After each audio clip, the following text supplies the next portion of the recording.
Hello, Goddard friends. This is Crystal Schneider, and I have been doing something for a while with my anatomy kids, and it's working out really successfully today on day one of our launch to be virtual. So I thought I'd share it with you as my kids are active and live and actually working in the activity that I've made for them. So what I've done for them is I've created the backbone of a Google SlideShow. And I laid out template slides and had instructions on each slide so the kids would know what they needed to do. The idea is that I say right here on the very front page, due by Wednesday at midnight, so that way I can prepare for our Zoom discussion that will be held Thursday during office hour times, and then on Friday they will take a quiz that will be over the information presented in this time or in this slideshow and over our discussion that we have during Zoom. So, and I tell them also that yes, they're going to have access to their notes and to this slideshow during the video. There's no way that they won't have access to it.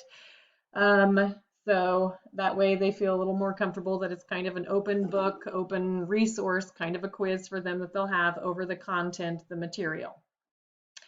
So first off, I had to go through and set up the slides and put the information in there that I want. One important page that I put at the very front is instructions. And one of the most important instructions is always be very careful that you don't mess up the work of your classmates. Remember, undo and Control Z is your friend.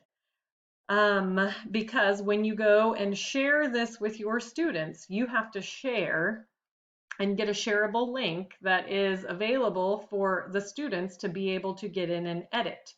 So here I'm going to click on share. And when I click on share, it opens up this dialog box. And in here, this is how you share links in so many Google applications. But in here, the important thing is for this activity that the viewer, the receiver of the link can edit. So on this, I have chosen anyone at Goddard Public Schools with the link can edit.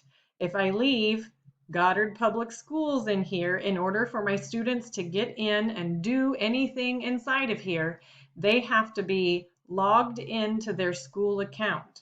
They can't be out there on some random account logging in and messing around, so I don't know who it is.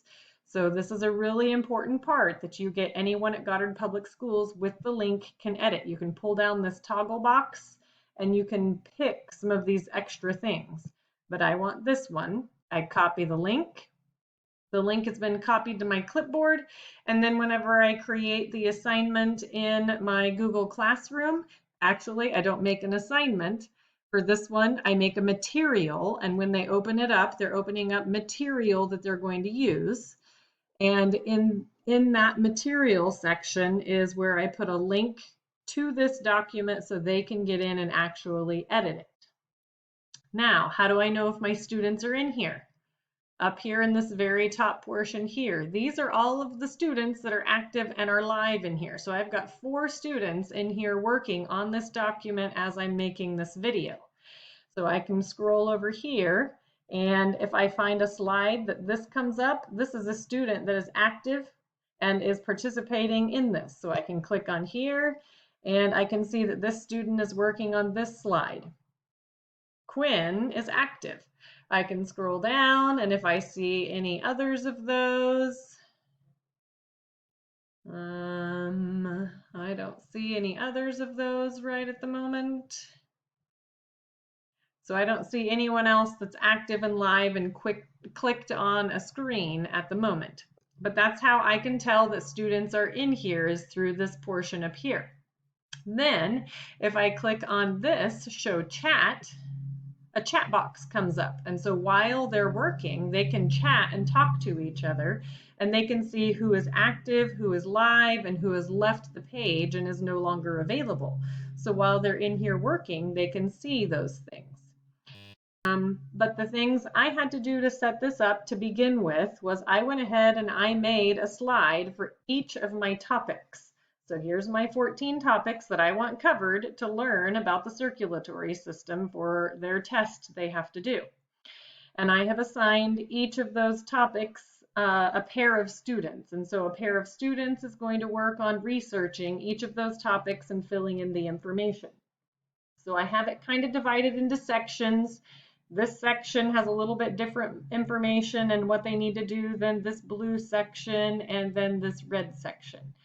And so I can scroll down, and nobody has got in here to work on this page yet, but I've got some people who have made changes to some of these pages along the way. And then I can scroll down, and here's a new section. So the pages in here, I set up my first template page in here. Let's see. This is one that is kind of a template page that hasn't been messed with yet. I made a page in here, and then I copied and pasted it however many times I needed that section to have that many different pages. And then I have another new section. And I got in here and I made a template page.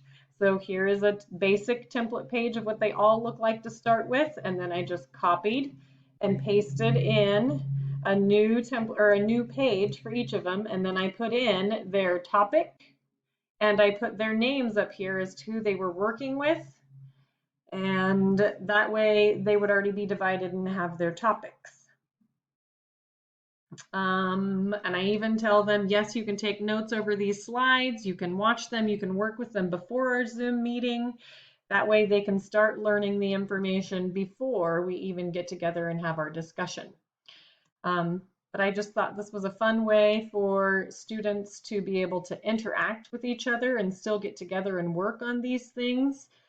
Yes, this is something I have done in class before, so my kids have done this and have been in Google Slides that we've opened and shared together as a class, but they were able to get in here today and easily set things up, move things around, add pictures, type in their information, and then a couple of them have also sent me remind messages asking me some questions as they've been working. I hope this has been helpful for you, and I hope you're all being successful as we launch into the virtual world. See you later.